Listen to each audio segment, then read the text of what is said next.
জিয়াউর মৃত্যু পরে বিএনপির কোন নেতা তো পালিয়ে যায় নাই, এর সাথে পতনের পরে জাতীয় পার্টির কোন নেতা তো পালিয়ে যায় নাই।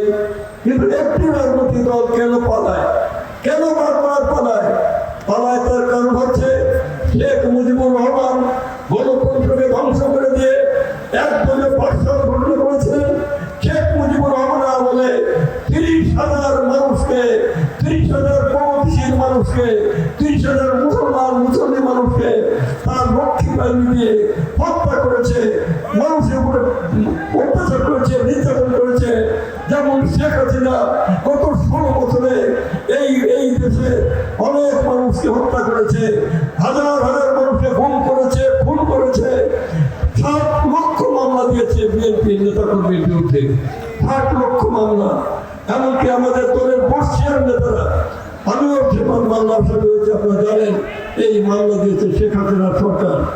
এবং বাংলাদেশের সমস্ত ব্যাংক বিমা লুটপাট করে, সমস্ত প্রকল্পের নামে লুটপাট করে 21 লক্ষ কোটি টাকা বাংলাদেশ থেকে বিদেশে পাচার করেছে।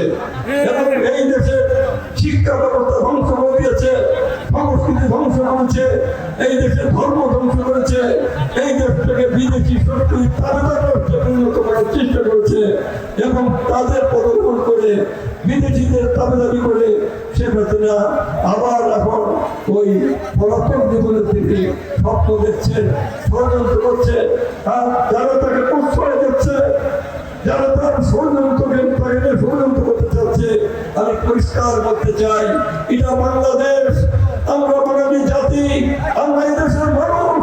এই দেশের মানুষ ভুল মানে নাই, সৎ মানে নাই, মোগল মানে নাই, পাঠান মানে নাই, ইংরেজ মানে নাই। এই দেশের মানুষ তোমার টিকটক মানে নাই, ওয়াইফ খান মানে নাই। বাঙালি জাতিকে তোমরা চেনো না। বাংলাদেশ হবে এই দক্ষিণ এশিয়া সবচেয়ে গুরুত্বপূর্ণ দেশ। বাংলাদেশ হবে সিঙ্গাপুর, বাংলাদেশ হবে ব্যাংকক, বাংলাদেশ হবে মালয়েশিয়া। এই বাংলাদেশকে যেভাবে ধ্বংস করা হয়েছে, শহীদ জিয়ার স্বপ্নের বাংলাদেশ, বেগম জিয়ার স্বপ্নের বাংলাদেশ, সেই বাংলাদেশকে আমরা হস্তক্ষেপ না করে দ্রুততম সময়ের মধ্যে ডিসেম্বর মাসের মধ্যে নির্বাচন দিয়ে দিন। এবং সংস্কার প্রস্তাব আমরাও দিয়েছি। আমাদের যে কর্তৃত্ব প্রস্তাব, তার মধ্যে রাষ্ট্র সংস্কারের সমস্ত বিষয় আছে। আপনাদের সাথে অমিল কিছু নাই। যদি কোনো জায়গায় অমিল থাকে আমরা আলোচনা ঠিক করবো। হতে নির্বাচনের মাধ্যমে দেশের গণতন্ত্রের জন্য যে লড়াই, যে সংগ্রাম, যে আকাঙ্ক্ষা, সেই আকাঙ্ক্ষা আমরা বাস্তবায়ন করি।